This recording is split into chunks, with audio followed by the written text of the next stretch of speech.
ನಮಸ್ಕಾರ ವೀಕ್ಷಕರೇ. 2004ರಲ್ಲಿ ಸುಭಾಷ್ ಪಾಳೇಕರ್ ಕರ್ನಾಟಕಕ್ಕೆ ಬಂದು ಇಲ್ಲಿನ ರೈತರಿಗೆ ನೈಸರ್ಗಿಕ ಕೃಷಿ ಅನ್ನೋ ಕಲ್ಪನೆಯನ್ನು ಕೊಟ್ಟರು. ಯಾರು ಈ ಸುಭಾಷ್ ಪಾಳೇಕರ್ ಅಂತೀರಾ? ಅವರು ಮಹಾರಾಷ್ಟ್ರದಲ್ಲಿ ಕೃಷಿ ವಿಷಯವನ್ನೇ ಓದ್ಕೊಂಡು ತಮ್ಮ ಊರಿಗೆ ಹೋಗಿ ಎಲ್ಲರೂ ಮಾಡೋ ಹಾಗೆ ರಾಸಾಯನಿಕಗಳನ್ನು ಬಳಸಿ ಬೇಸಾಯ ಮಾಡಿದರು. ಯಾವಾಗ ತಮ್ಮ ಭೂಮಿಯಲ್ಲಿ ವರ್ಷ ಇಳುವರಿ ಕಮ್ಮಿ ಆಗ್ತಾ ಹೋಯಿತೋ ಆವಾಗ ಅವರಿಗೆ ಆತಂಕ ಶುರುವಾಯಿತು.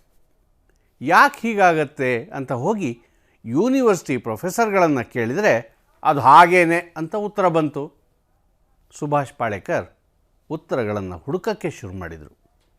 ಪ್ರಕೃತಿಯ ಮಡಿಲಲ್ಲಿ ಹೋಗಿ ನಿಂತಾಗ ಅವರಿಗೆ ಕೆಲವು ಗುಟ್ಟುಗಳು ಕಂಡವು. ಯಾರೂ ನಾಟಿ ಮಾಡದೆ, ಗೊಬ್ಬರ, ಕ್ರಿಮಿನಾಶಕ, ಕೀಟನಾಶಕ ಇವೇನೂ ಹಾಕದೆ ಪ್ರಕೃತಿಯಲ್ಲಿ ಅದು ಹೇಗೆ ಬಗೆ ಬಗೆಯ ಗಿಡಮರಗಳು ತಾವೇ ಬೆಳೆದು ನಿಂತಿದ್ದಾವೆ ಅಂತ ಪಾಳೇಕರ್ ಯೋಚನೆ ಮಾಡಿದರು. ಅದನ್ನು ನೋಡಿಕೊಂಡು ಬಂದು ತಮ್ಮ ಬೇಸಾಯದಲ್ಲಿ ಪ್ರಯೋಗಗಳನ್ನು ಶುರು ಮಾಡಿದರು. ಆಮೇಲೆ ತಾವು ಕಂಡು ಹಿಡಿದಿದ್ದನ್ನು ದೇಶದ ತುಂಬ ಸುತ್ತಾಡ್ತಾ ರೈತರಿಗೆ ಹೇಳ್ತಾ ಹೋದರು. ಇಲ್ಲಿ ಒತ್ತಿ ಹೇಳಬೇಕಾದ್ದು ಇವರದು ಮುಖ್ಯವಾಗಿ ರಾಸಾಯನಿಕ ಮುಕ್ತವಾದ ಬೇಸಾಯ ಕ್ರಮ. ರೈತರು ಕೆಮಿಕಲ್ಸ್ ಬಳಸದೇ ಇರೋದರಿಂದ ಕೃಷಿಯ ಖರ್ಚು ಬಹಳ ಮಟ್ಟಿಗೆ ಕಮ್ಮಿ ಆಗುತ್ತೆ, ಜಾಸ್ತಿ ಇಳುವರಿನೂ ಬರುತ್ತೆ, ಆದಾಯನೂ ಜಾಸ್ತಿ ಆಗುತ್ತೆ. ಅದಕ್ಕಿಂತ ಮುಖ್ಯವಾಗಿ ಭೂಮಿ ಫಲವತ್ತಾಗಿ ಆರೋಗ್ಯಪೂರ್ಣವಾಗಿ ಉಳ್ಕೊಳ್ಳುತ್ತೆ, ಬೆಳೆದ ಬೆಳೆನೂ ಆರೋಗ್ಯಕರವಾಗಿರುತ್ತೆ. ಸುಭಾಷ್ ಪಾಳೇಕರ್ ಇದನ್ನು ಶೂನ್ಯ ಬಂಡವಾಳದ ನೈಸರ್ಗಿಕ ಕೃಷಿ ಅಂತ ಕರೀತಾರೆ. ಅವರ ಈ ಸಾಧನೆಗೆ ಪದ್ಮಶ್ರೀನೂ ಸೇರಿದ ಹಾಗೆ ಹಲವಾರು ಪುರಸ್ಕಾರಗಳೂ ಬಂದಿದ್ದಾವೆ. ಇವರ ಕೃಷಿ ವಿಧಾನದಲ್ಲಿ ಮಿಶ್ರ ಬೆಳೆ ಪದ್ಧತಿ ಅನುಸರಿಸೋದು ಮತ್ತು ನಾಡ ಹಸುಗಳ ಸಗಣಿ ಗಂಜಳವನ್ನೇ ಬಳಸಿ ಭೂಮಿಗೆ ಪೋಷಣೆ ಕೊಡೋದು ಮುಖ್ಯ. ಜೊತೆಗೆ ಕಳೆ, ಹುಲ್ಲು, ಗಿಡಮರಗಳು ಉದುರಿಸೋ ಎಲೆ ಮುಂತಾದವನ್ನೇ ಭೂಮಿ ಮೇಲೆ ಜೈವಿಕ ಹೊದಿಕೆಯಾಗಿ ಬಳಸಿ ಗೊಬ್ಬರ ಮಾಡಿಕೊಂಡು ಭೂಮಿಯ ಫಲವತ್ತತೆ ಮತ್ತು ತೇವಾಂಶವನ್ನು ಕಾಪಾಡಿಕೊಳ್ಬೇಕು. ಒಟ್ಟಾರೆಯಾಗಿ ಪ್ರಕೃತಿಯ ಜೀವಚಕ್ರವೇ ಬೇಸಾಯದಲ್ಲಿ ತೊಡಗೋ ಹಾಗೆ ಮಾಡೋದು ಪಾಳೇಕರ್ ಸೂತ್ರ. ಸ್ವಲ್ಪ ಮಟ್ಟಿಗೆ ಜಪಾನಿನ ಕೃಷಿ ಸಂತ ಫುಕುವೋಕಾ ಅವರ ವಿಧಾನವನ್ನು ಹೋಲೋ ಪದ್ಧತಿ ಇವ್ರದ್ದು. ಈ ವಿಧಾನವನ್ನು ಪಾಳೇಕರ್ ನಮ್ಮ ರಾಜ್ಯದ ತುಂಬ ಪ್ರಚಾರ ಮಾಡಿದ್ರು. ಅದಕ್ಕೆ ತಕ್ಕ ಹಾಗೆ ಸುಮಾರು ಜನ ರೈತರು ಇವತ್ತು ಅದನ್ನೇ ಅನುಸರಿಸ್ತಾನೂ ಇದ್ದಾರೆ. ನಿಜ, ಇವ್ರ ವಿಧಾನವೂ ಪರಿಪೂರ್ಣ ಅಲ್ಲ. ಇದು ತೋಟದ ಬೆಳೆಗಳಿಗೆ ಹೆಚ್ಚು ಸೂಕ್ತನೇ ಹೊರತು ಆಹಾರ ಧಾನ್ಯಗಳಿಗಲ್ಲ. ಇಂಥ ವಾದಗಳೆಲ್ಲ ಇದ್ದಾವೆ. ಆದರೆ ರೈತರನ್ನು ಸಾಲದಿಂದ ಮುಕ್ತಗೊಳಿಸಿ ಬೇಸಾಯವನ್ನು ಲಾಭದಾಯಕ ಮಾಡೋ ಯಾವುದೇ ಮಾರ್ಗ ಆದರೂ ನಾವು ಯಾಕೆ ಬೇಡ ಅನ್ನಬೇಕು? ಈಗಲೂ ಕೂಡ ಅಂದರೆ ಜನವರಿ 7ರಿಂದ 12ರವರೆಗೆ ಚಿತ್ರದುರ್ಗದ ಮುರುಘಾಮಠದಲ್ಲಿ ಸುಭಾಷ್ ಪಾಳೇಕರ್ ನೇತೃತ್ವದಲ್ಲೇ ಬೆಳಕಿನ ಬೇಸಾಯ ಅನ್ನೋ ಹೆಸರಿನಲ್ಲಿ ನೈಸರ್ಗಿಕ ಕೃಷಿ ಕಾರ್ಯಾಗಾರ ನಡೀತಾ ಇದೆ. ಆ ಹಿನ್ನೆಲೆಯಲ್ಲಿ ನಂಜನಗೂಡು ಸಮೀಪದ ಒಬ್ಬ ನೈಸರ್ಗಿಕ ಕೃಷಿಕನ ಯಶಸ್ಸಿನ ಚಿತ್ರಣವನ್ನು ಈ ಸಲ ನಿಮ್ಮ ಮುಂದೆ ಇಡ್ತಾ ಇದ್ದೀವಿ. ಇದು ರೈತ ಬಲಿ. ನಾನು NS ಶಂಕರ್. ನಂಜನಗೂಡು ತಾಲೂಕಿನ ಅಳಗಂಚಿ ಗ್ರಾಮದ ಮಹೇಶ್ ಹೀಗೆ ಬಣ್ಣವಾಗಿ ಡ್ರೆಸ್ ಮಾಡ್ಕೊಂಡಿದ್ರು ಅವರೊಬ್ಬ ಯಶಸ್ವಿ ರೈತ. ಆದರೆ ನಾನು ಎಲ್ಲೋದ್ರೂ ಸುಳ್ಳಾಡಲ್ಲ, ಇದ್ದದ್ದು ಹೇಳೋದು. ನಾನು ರೈತನಪ್ಪ, SLC ಫೈಲ್ ಆಗಿದ್ದೀನಿ. ಊರಿಂದ 1 ಕಿಲೋಮೀಟರ್ ದೂರದಲ್ಲಿ ಇವರ ತೋಟ. ಈ 13 ಎಕರೆ ತೋಟದಲ್ಲಿ ಅವರು ಮುಖ್ಯವಾಗಿ ತೆಂಗು ಮತ್ತು ತೆಂಗಿನ ನಡುವೆನೇ ಬಾಳೆ ಬೆಳೀತಾರೆ, ಜೊತೆಗೆ ಕಬ್ಬು.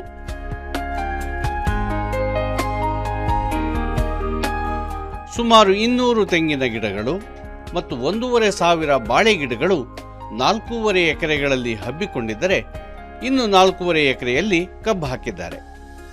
ಮತ್ತು ಅಷ್ಟೂ ಭೂಮಿಯಲ್ಲಿ ರಾಸಾಯನಿಕಗಳಿಲ್ಲದೆ ಸಂಪೂರ್ಣ ನೈಸರ್ಗಿಕ ವಿಧಾನದಲ್ಲೇ ಇವರು ಕೃಷಿ ಮಾಡಿರೋದು. ಇದಲ್ಲದೆ ಸ್ಯಾಂಪಲ್ಗೆ ಅಂತ 3 ಹಲಸಿನ ಮರಗಳು,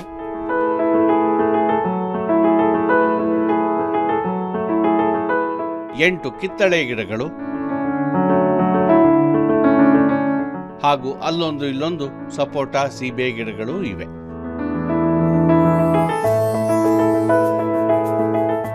ಇತ್ತೀಚೆಗೆ ಒಂದಷ್ಟು ಅಗಸೆ ಗಿಡಗಳನ್ನು ನೆಟ್ಟಿದ್ದಾರೆ.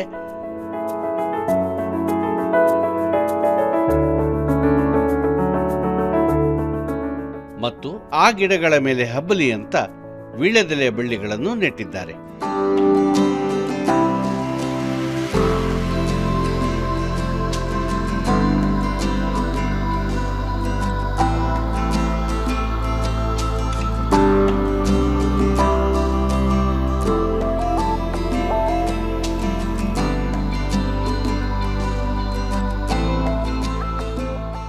ಇವರು ರಾಸಾಯನಿಕ ಕೃಷಿ ಮಾಡ್ತಾ ಇದ್ದ ಸಮಯದಲ್ಲಿ, ಅಂದರೆ ಇವರ ತಂದೆ ಮರಿನಾಯ್ಕರೇ ತೋಟ ನೋಡ್ಕೊಳ್ತಾ ಇದ್ದ ಸಮಯದಲ್ಲಿ, ಸರ್ಕಾರ ತಾಳೆ ಬೆಳೆಯ ಪ್ರಾತ್ಯಕ್ಷಿಕೆಗೆಂದು ಇವರ ತೋಟವನ್ನು ಆರಿಸಿಕೊಂಡಿತ್ತು.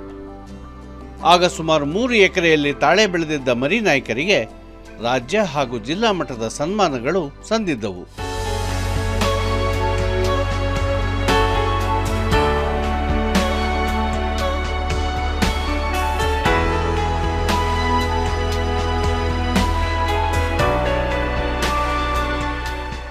ತಂದೆ ಈಗ ವಿಶ್ರಾಂತ ಜೀವನ ನಡೆಸ್ತಾ ಇರೋದ್ರಿಂದ ಈ ತೋಟದ ಜವಾಬ್ದಾರಿ ಮಹೇಶ್ ಹೆಗಲಿಗೇರಿದೆ. ರಾಸಾಯನಿಕ ಕೃಷಿ ಪದ್ಧತಿಯಲ್ಲೇ ಬೆಳೆದ ಆ ತಾಳೆ ತೋಟದಲ್ಲಿ ಸುಮಾರು 1.5 ಎಕರೆ ವಿಸ್ತೀರ್ಣದಲ್ಲಿ ಬೆಳೆದ ಗಿಡಗಳಲ್ಲಿ ಈಗ ಫಲ ಸಿಗ್ತಾ ಇಲ್ಲ. ಮಿಕ್ಕ ಗಿಡಗಳ ಆಯಸ್ಸು ಮುಗಿತಾ ಬಂದಿದೆ.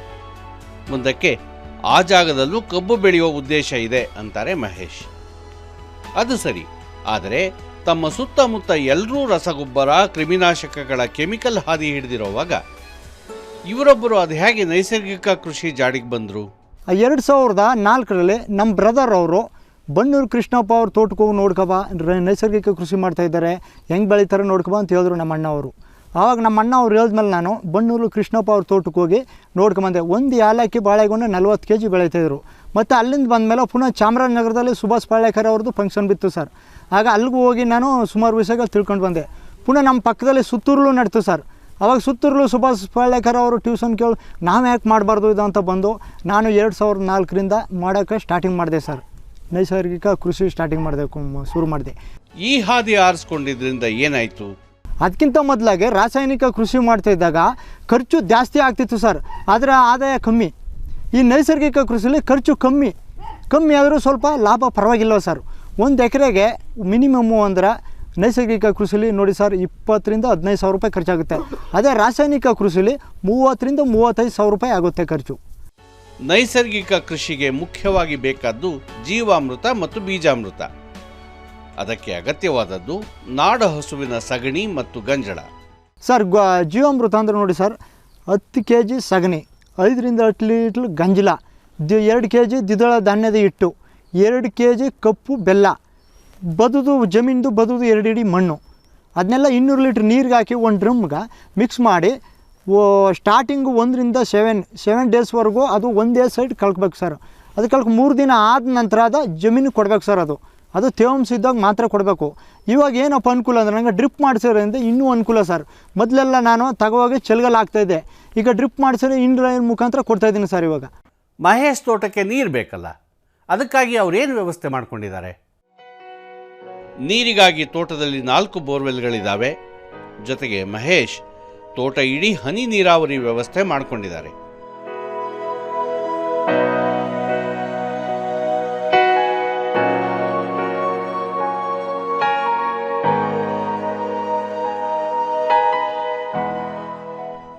ಇದರಿಂದಾಗಿ ನೀರಿನ ಬಳಕೆ ಅರ್ಧಕ್ಕರ್ಧ ಕಮ್ಮಿ ಆಗುತ್ತೆ.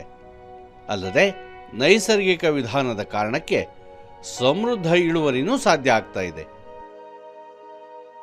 ಒಂದು ಬೋರ್ವೆಲ್ 2 ಇಂಚ್ ನೀರು ಬಂತು ಅಂದರೆ ನೋಡಿ ಸರ್ 2 ಎಕರೆ 5 ನೀರಲ್ಲಿ 2 ಎಕರೆ ಮಾಡ್ಬೋದು. ಅದೇ ಡ್ರಿಪ್ ಇರಿಗೇಷನ್ ಮಾಡಿದ್ರೆ 4ರಿಂದ 5 ಎಕರೆ ಮಾಡ್ಬೋದು.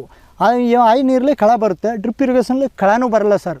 ಅದರಿಂದ ತುಂಬ ಅನುಕೂಲ, ಮತ್ತು ರೈತನಿಗೆ ಖರ್ಚು ಕಮ್ಮಿ ಆಗುತ್ತೆ, ಆದಾಯನೂ ಜಾಸ್ತಿ ಆಗುತ್ತೆ. ಮತ್ತು ಸರ್ ನಾನು 2004ರಿಂದ ಆಚೆಗೆ ರಾಸಾಯನಿಕ ಕೃಷಿ ಮಾಡ್ತಿದ್ದೆ. 1 ಎಕರೆಗೆ 4 ಟನ್ ಬಿತ್ತನೆ ಕಬ್ಬು ನಾಟಿ ಮಾಡ್ತಾಯಿದ್ದು. 4 ಟನ್ ಬಿತ್ತನೆ ಕಬ್ಬು ನಾಟಿ ಮಾಡಿದ್ರೂ ಕೂಡ ಅದು 1 ಎಕರೆಗೆ ಟೋಟ್ಲಿ 30-35 ಸಾವಿರ ರೂಪಾಯಿ ಖರ್ಚಾಗ್ತಿತ್ತು. ಮತ್ತು 1 ಕೂಳೆ 2 ಕೂಳೆನೇ ಲಾಸ್ಟು. ಫಸ್ಟ್ನೇ ಸಾರಿ ಒಂದು 50 ಟನ್ ಬೀಳ್ತಿತ್ತು, 2ನೇ ಸಾರಿ 30-35ಕ್ಕೆ ಲಾಸ್ಟ್ ಆಗೋತಿತ್ತು ಸರ್. 2004ರಿಂದ ಆಚೆಗೆ ನೈಸರ್ಗಿಕ ಕೃಷಿ ಮಾಡ್ತಾಯಿದ್ದೀನಿ. ನೋಡಿ ಇವಾಗ ಖರ್ಚು ಕಮ್ಮಿ, 1 ಎಕರೆಗೆ 20 ಸಾವಿರ ಆಗ್ಬೋದು ಲೆಕ್ಕ ಹಾಕಂದ್ರೆ ಅಷ್ಟೇ. ಕೊಟ್ಟಿಗೆ ಗೊಬ್ಬರ 3 ಟ್ರ್ಯಾಕ್ಟ್ರು ಕೊಟ್ಟಿಗೆ ಗೊಬ್ಬರ ಹಾಕ್ತೀನಿ 1 ಎಕರೆಗೆ. ಮಿನಿಮಮ್ ಅಂದರೂ 40ರಿಂದ 45 ಟನ್ ಬೀಳ್ತಾಯಿದೆ ಸರ್. ಇದು ಒಂದು 15 ಕೂಳನೂ ಮಾಡ್ಬೋದು ಸರ್. ನನಗೆ ನಂಬಿಕೆ ಇದೆ ಸರ್ ಫುಲ್ ಇದ್ರ ಮೇಲೆ. ಬಾಳೆ ಗಿಡಗಳಿಗಂತೂ ಮಹೇಶ್ ಒಂದು ಗಿಡಕ್ಕೆ ವರ್ಷಕ್ಕೆ ₹1 ಮಾತ್ರ ಖರ್ಚು ಮಾಡ್ತಾರೆ. ಸರ್ ಒಂದು ವರ್ಷಕ್ಕೆ ₹1 ಖರ್ಚು ಅಂದರೆ ಭಾಳ ಹಿಂಗೆ ಸರ್. ಅದೇ ಪಕ್ಕದ ಕಂತು ತೆಗೆಯೋದು ಮತ್ತು ನೀರು ಡ್ರಿಪ್ ಹನಿ ನೀರಾವರಿ ಚೆಕ್ ಮಾಡೋದು ಇಷ್ಟು, ಮತ್ತು ಕಳೆ ಅಲ್ಪ ಸ್ವಲ್ಪ ಅಂದ್ರೆ ಕಳೆ ತೆಗೆದು ₹1 ಖರ್ಚಾಗುತ್ತೆ ಸರ್ ಅಷ್ಟೇ.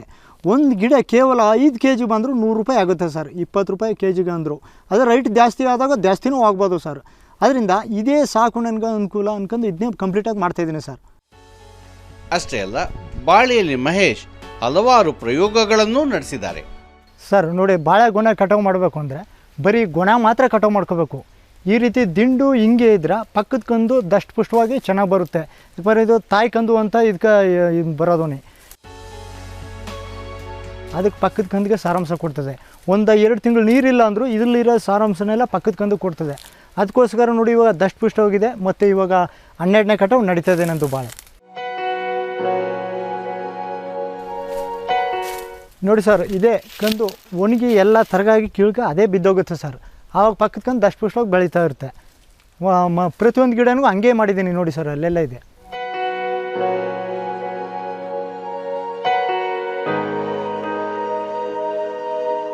ಸರ್ ನೋಡಿ, ಬಾಳೆಗೊನೆಲ್ಲೇ ನಮ್ಮ ರೈತರೆಲ್ಲವೇ ಹೂವು ಕೊನೆ ಕಟಾವು ಮಾಡಿಬಿಡ್ತಾರೆ. ಆದರೆ ನನ್ನ ಅನುಭವದ ಪ್ರಕಾರ ಹೂವು ಕಟಾವು ಮಾಡೋದಿಲ್ಲ ನಾನು. ಹೂವು ಕಟಾವು ಮಾಡದೆ ಇದ್ದಾಗ ಏನಂತ ಕಾಯಿ ಡಸ್ಟ್ ಪುಷ್ಟವಾಗಿ ಬರುತ್ತೆ ಮತ್ತು ಕಾಯಿ ಒಡೆಯೋದಿಲ್ಲ ಮತ್ತು ಗೊನೆನೂ ತೂಕ ಬರುತ್ತೆ. ಅದೇ ಅದು ಕಟಾವು ಮಾಡಿ ಬೀಸಾಕ್ಬಿಟ್ರೆ ರಸ ಎಲ್ಲ ಸೋರೋಗಿ ಕೀಳ್ಗಡೆ ಕಾಯಿ ತೂಕ ಇಳುವರಿ ಬರಲ್ಲ ಸರ್. ಇದು ನನ್ನ ಅನುಭವ ಪ್ರಕಾರ ಮಾಡ್ತಾಯಿದ್ದೀನಿ ಸರ್. ನೈಸರ್ಗಿಕ ಕೃಷಿಗೆ ಬೇಕಾದ ಜೀವಾಮೃತವನ್ನು ತೋಟಕ್ಕೆ ಒದಗಿಸೋದಕ್ಕೂ ಮಹೇಶ್ ತಮ್ಮದೇ ಮಾರ್ಗ ಕಂಡುಕೊಂಡಿದ್ದಾರೆ. ಜೀವಾಮೃತ ಮತ್ತು ಬೀಜಾಮೃತಕ್ಕೆ ನಾಡಸುನೇ ಆಗ್ಬೇಕು ಸರ್. ಡ್ರಿಪ್ ಮುಖಾಂತರ ಇಲ್ಲಿ ಹೈಡ್ರಲಾಕ್ ಫಿಲ್ಟ್ರ್ ಇದೆಯಲ್ಲ ಸರ್, ಹೈಡ್ರಲಾಕ್ ಫಿಲ್ಟ್ರ್ ಹತ್ರ ಇಟ್ಬಿಟ್ಟು ಎಲ್ಲನೂ ಶೇಖರ ಇನ್ನೊಂದು ಡಬ್ಬಿಗೆ ಮಿಕ್ಸ್ ಮಾಡಿ ಮೇಲ್ಗಡೆ ಒಂದು ಜಾಲ್ರಿ ಹಾಕಿ ಅದಕ್ಕೆ ಇದು ಮಾಡ್ತೀವಿ ಸರ್. ಅದು ಹನಿ ನೀರಾವರಿಲಿ ಇದು ಹೈಡ್ರಲಾಕ್ ಫಿಲ್ಟ್ರು ಎಳ್ಕೊಂಡು ಹೋಗುತ್ತೆ ಸರ್. ಅದು ಅಲ್ಲಿ ಎಲ್ಲ ಗಿಡಗಳು ತಲುಪುತ್ತೆ ಸರ್. ಆವಾಗ ಅದು ಸ್ವೆಲ್ ಬರೋದು ಗೊತ್ತಾಗಲ್ಲ, ಏನೂ ಗೊತ್ತಾಗಲ್ಲ ಸರ್. ಇದೇ ಚಳಿಗಾಲ ಆಗ್ತಾಯಿದ್ಮೇಲೆ ಸರ್ ನಾವು ಆವಾಗ ಸಿಕ್ಕಾಪಟ್ಟೆ ಸ್ವೆಲ್ ಬರ್ತಾಯಿತ್ತು ಸರ್. ಅದೊಂದೇ ಪ್ರಾಬ್ಲಮ್ ಬಿಟ್ರೆ ಇನ್ನೇನೂ ಇಲ್ಲ ಸರ್. ಅದು ಒಳ್ಳೆ ಇಳುವರಿ ಬರ್ತದೆ ಸರ್. ಈ ತೊಟ್ಟಿಯಲ್ಲಿ ಮಹೇಶ್ ಪುಷ್ಟಿ ಜಲ ತಯಾರಿಸ್ಕೊತಾರೆ.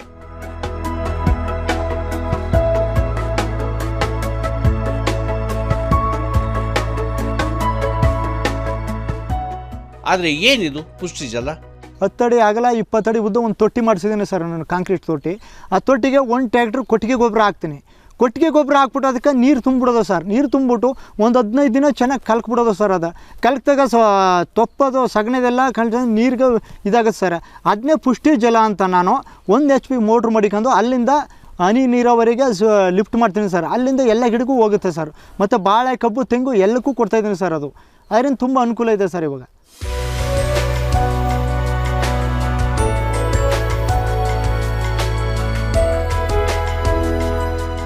ಬಾಳೆ ಗಿಡಗಳಿಗೆ ತಾಳೆಗರಿಗಳೇ ಆಸರೆ ಕಂಬಗಳು.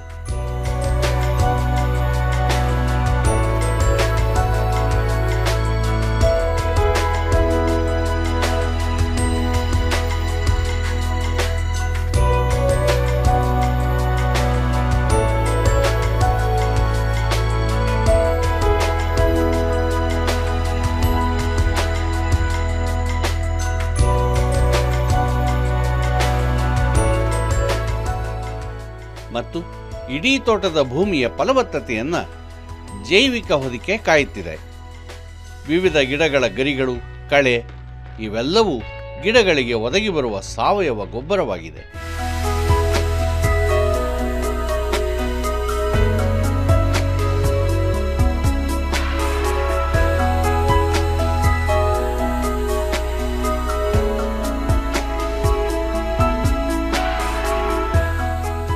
ಕಬ್ಬನ್ನು ಇಲ್ಲಿನ ಎಲ್ಲ ರೈತರು ಸಮೀಪದ ಬನ್ನಾರಿ ಅಮ್ಮನ್ ಸಕ್ಕರೆ ಕಾರ್ಖಾನೆಗೆ ಸರಬರಾಜು ಮಾಡ್ತಾರೆ. ಕಾರ್ಖಾನೆಯವರೇ ಬಂದು ಕಟಾವು ಮಾಡಿಕೊಂಡು ಒಯ್ಯೋ ಪದ್ಧತಿ ಇಲ್ಲಿದೆ.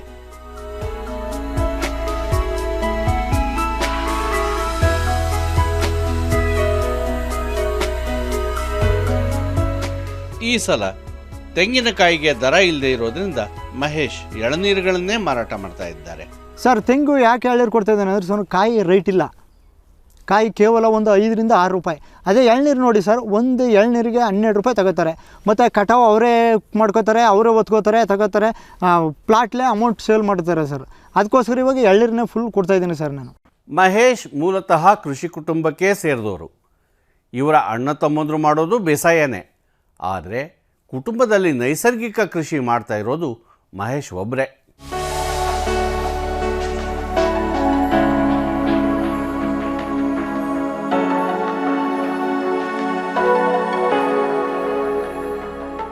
ಅಳಗಂಚಿ ಮಹೇಶ ತೋಟಕ್ಕೆ 1 ಕಿಲೋಮೀಟರ್ ದೂರದ ಊರು.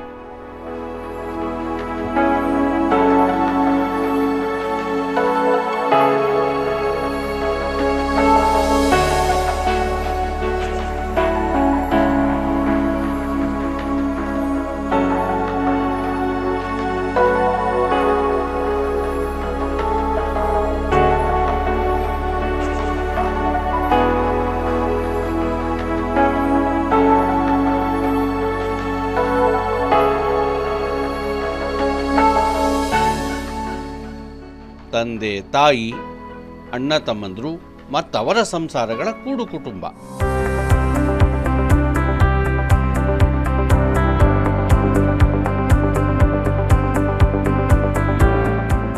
ಮಹೇಶ್ ತಾಯಿ ಪ್ರತಿ ಬೆಳಗ್ಗೆ ತೋಟಕ್ಕೆ ಬಂದವರು ಮತ್ತೆ ಮನೆಗೆ ಹೋಗೋದು ಸಂಜೆನೆ.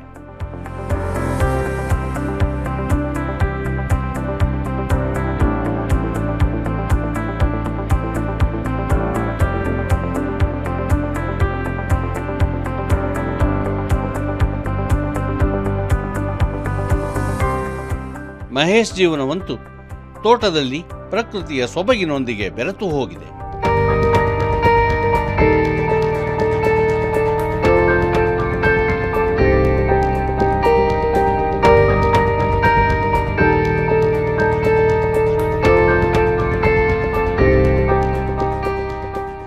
ತೋಟದಲ್ಲಿ ಮುಂಚೆ 20 ಕೋತಿಗಳಿದ್ವಂತೆ.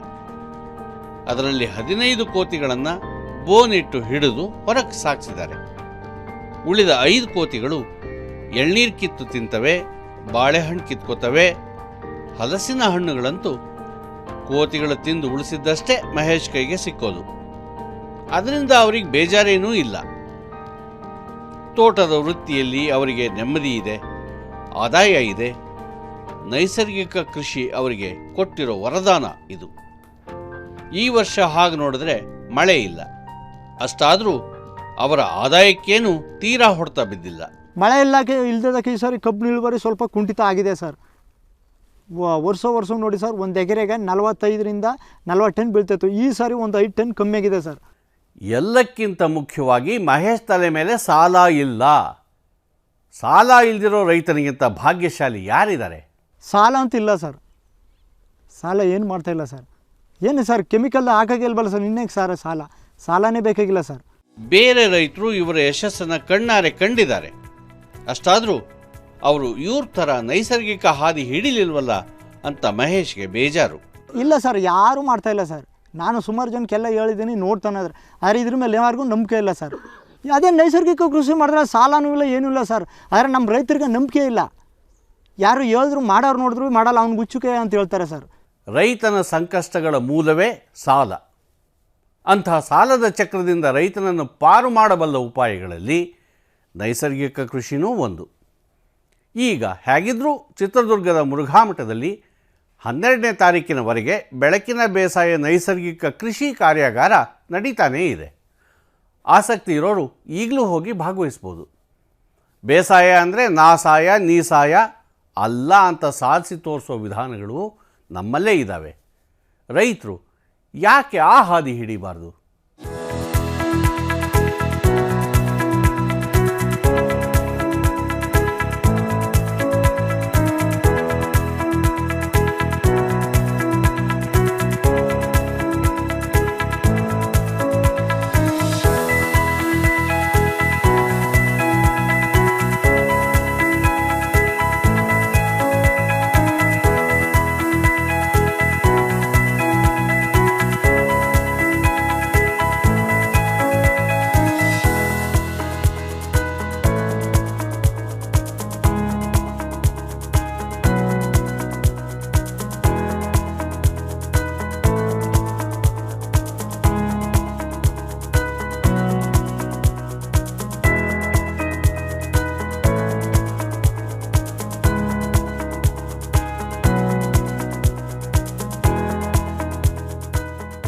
ಸುದ್ದಿ ಟಿವಿ, ನಾವು ಸುಳ್ಳು ಹೇಳಲ್ಲ.